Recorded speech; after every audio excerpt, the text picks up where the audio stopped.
Assalamualaikum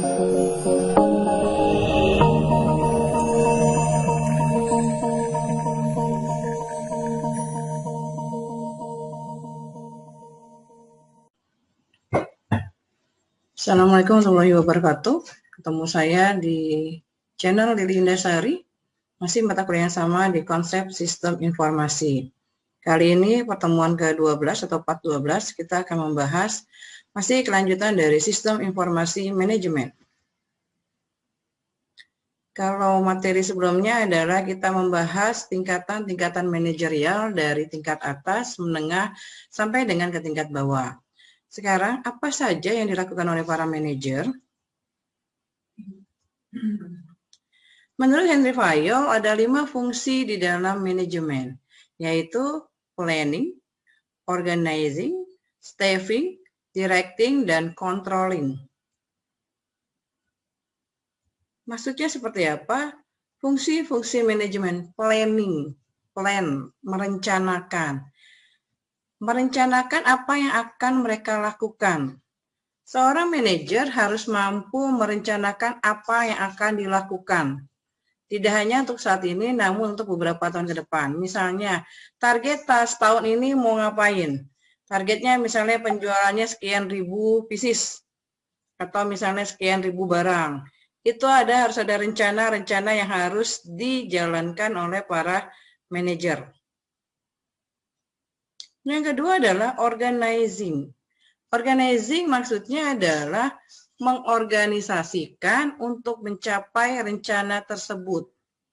Jadi bagaimana seorang manajer itu bisa memanage, mengatur sumber daya yang ada di dalam suatu perusahaan dengan sebaik mungkin sehingga bisa mengorganisasikannya satu dengan yang lainnya.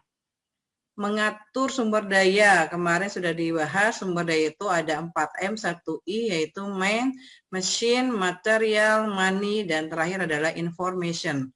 Sumber daya itulah yang harus dikelola sebaik mungkin dan semaksimal mungkin di dalam mengorganisasikan sehingga rencana tersebut itu bisa berjalan. Yang ketiga adalah staffing. Yang namanya staffing adalah menyusun staf organisasi dengan sumber daya yang diperlukan. Hal ini sangat dipentingkan atau diperlukan karena apa? Seorang manajer harus mampu untuk menyusun staf supaya rencananya itu tepat. Penempatan staf sesuai dengan background bidang studinya akan mempengaruhi terhadap pemanfaatan dan pengaturan sumber daya informasi. Kalau memang backgroundnya misalnya marketing, ya harus ditaruh di bidang marketing. Kalau backgroundnya memang accounting, ya berarti harus ditaruh di dalam keuangan dan seterusnya. Jadi menyusun staf yang tepat akan membuat sumber daya yang lainnya itu sangat diperlukan. Yang keempat adalah directing. Directing di sini maksudnya adalah mengarahkan untuk merencanakan rencana tersebut. Seorang manajer dia harus bisa mengarahkan, menugaskan stafnya agar rencana yang sudah dibuat itu bisa terlaksana, bisa berjalan dengan baik dan secara maksimal sesuai dengan targetnya. Yang kelima adalah fungsi manajemen menurut Henry Fayol yaitu controlling. Maksudnya adalah seorang manajer harus mampu mengendalikan sumber daya yang ada dalam suatu perusahaan sehingga bisa menjaga agar tetap beroperasi secara optimal dan maksimal. Seorang manajer mampu mengendalikan sumber daya agar perusahaan itu tetap bisa berjalan dan beroperasional secara optimal dan berkesinambungan dengan sumber daya yang dimiliki oleh suatu perusahaan. Selain itu juga, seorang manajer harus memiliki keahlian dalam beberapa hal. Pastinya memiliki banyak keahlian. Tetapi ada 2 keahlian dasar yang harus dimiliki oleh seorang manajer. Satu adalah keahlian dalam komunikasi. Kenapa? Yang namanya komunikasi itu adalah sangat penting. Baik komunikasi secara lisan ataupun secara tulisan. Kalau misalnya seorang manajer dia tidak bisa ngomong, atau orangnya pendiam aja, nggak pernah ngomong.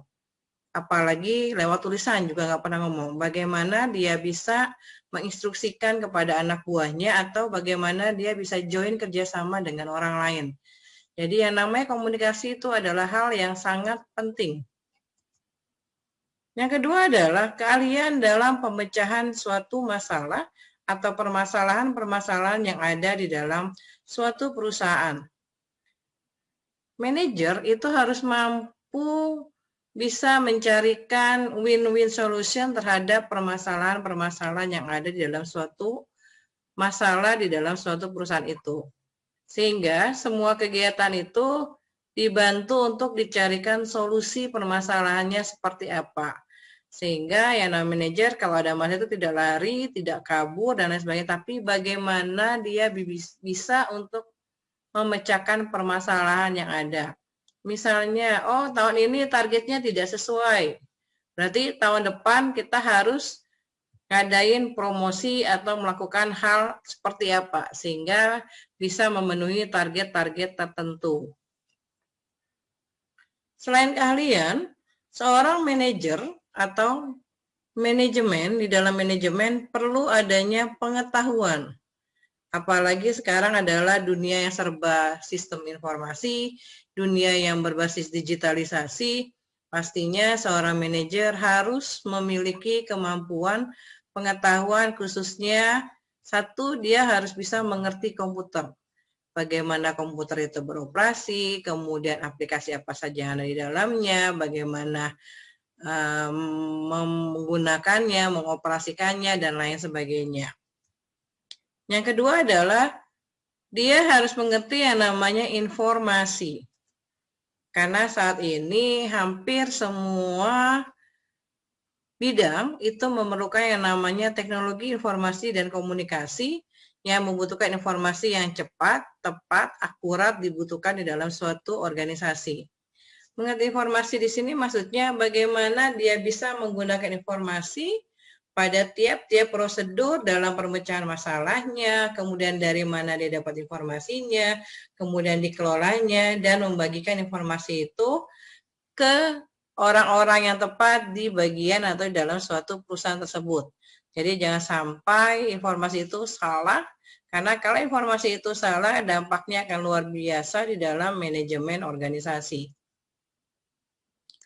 Ada beberapa spesialis informasi di sini, yaitu ada analis sistem, yaitu orang yang menganalisis sistem, pengelola database atau orangnya adalah DBA, database administrator, spesialis jaringan, programmer, dan operator. Ini gambar bagaimana para spesialis ini saling berhubungan satu dengan yang lainnya. Baik itu dari mulai si user, analis sistem gitu ya. Jadi kalau misalnya menggunakan aplikasi tertentu atau kita membuat sistem tertentu, ini semuanya akan saling berhubungan satu dengan yang lain.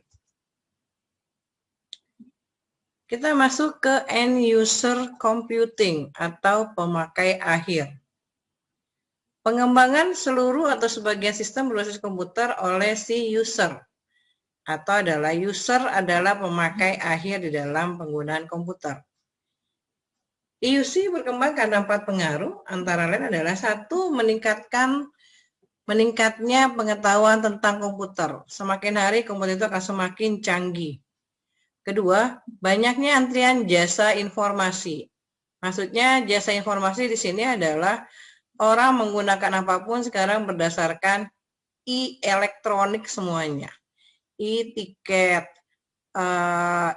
orang belanja menggunakan semuanya tentang komputer, menggunakan tentang berbasis Android, berbasis IT. Ketiga, semakin murahnya perangkat keras. Keempat, tersedianya perangkat lunak yang sudah jadi, dan peranan informasi yang berubah karena adanya suatu pengembangan di dalam sistem informasi itu sendiri. Ada 4 golongan di dalam pemakai akhir, yaitu pemakai akhir tingkat menu, tingkat perintah, programmer, dan yang terakhir adalah pemakai akhir tingkat fungsional. Tingkat menu adalah di sini dia tidak menciptakan, tidak membuat, tapi bisa berkomunikasi dengan perangkat lunak yang sudah jadi. Contoh kita menggunakan PC, di dalamnya ada yang standar misalnya, ada Windows-nya, kemudian ada Word, Excel, dan lain sebagainya.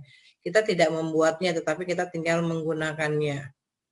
Pemakai akhir tingkat perintah di sini memiliki kemampuan satu level di atas pemakai tingkat menu. Maksudnya, dia menggunakan bahasa perintah dari perangkat lunak untuk melaksanakan operasi aritmatik dan logika. Dalam hal ini, cenderung lebih ke programmernya, karena dia menggunakan aritmatik dan bahasa atau perangkat lunak tertentu untuk mendukung sistem tersebut. Yang terakhir adalah pemakai akhir tingkat programmer. Kalau di sini sudah pasti adalah seorang programmer khususnya yang sudah profesional. Bahasanya pun tergantung dari yang digunakannya. Karena yang namanya bahasa pemrograman itu adalah banyak. Contoh misalnya ada Turbo, C++, Android, Java, dan lain sebagainya. Terakhir adalah pemakai akhir tingkat fungsional. Dalam hal ini adalah spesialis informasi merupakan anggota dari unit fungsional yang ada di dalam suatu perusahaan tersebut. Ada beberapa manfaat yang diperoleh dari end user computing, yaitu satu, menyeimbangkan kemampuan pengembang dengan sistem. Bagaimana pengembang itu bisa menyeimbangkan kemampuan aplikasinya atau sistemnya. Sehingga bagaimana cara memeliharanya, mengembangkannya, atau menambahkan sistem yang sudah ada, ditambahkan lagi sistem yang baru. Kemudian kesenjangan komunikasi antara spesialis informasi dan pemakai tidak terjadi, karena si pemakai sudah dapat mengetahui permasalahan-permasalahannya yang ada di dalam aplikasi tersebut. Beberapa risiko yang harus diperhatikan di dalam end user computing adalah sistem yang buruk sasarannya. Terkadang ada yang orang buat sistem itu tidak tepat sasarannya. Kedua, rancangan dan dokumentasinya yang kurang baik. Kemudian sumber daya informasi yang tidak efisien alias berbelit-belit. Integritas datanya tidak terjaga. Dan tidak ada keamanan serta pengendalian terhadap datanya, sehingga bisa terjadinya kehilangan data-data tersebut. Demikianlah materi pertemuan kali ini. Jangan lupa di like dan subscribe di channel saya di Lili Indasari. Semoga bisa bermanfaat buat semuanya. Mohon maaf jika ada salah dalam penyampaian. Terima kasih.